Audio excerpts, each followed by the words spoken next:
Yung entrance, ayan guys, mula doon sa dulo is pagmamay-ari pa rin nila.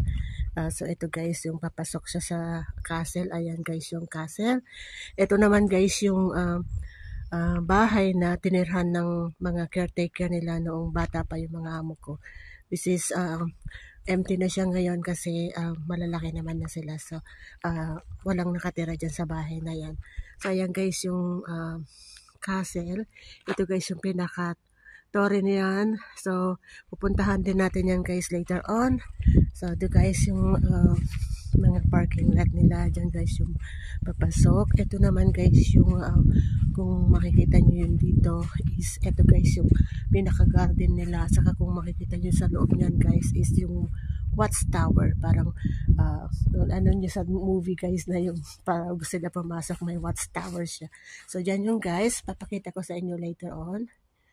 Kanila pa rin yan. So, ito guys, yung marami kaming trabaho ngayon guys kasi usually bago kami umalis, pinapasok namin yung mga lamesa sa loob. Isis hindi ko kaya mag-isa yan. So, antayin namin guys yung mga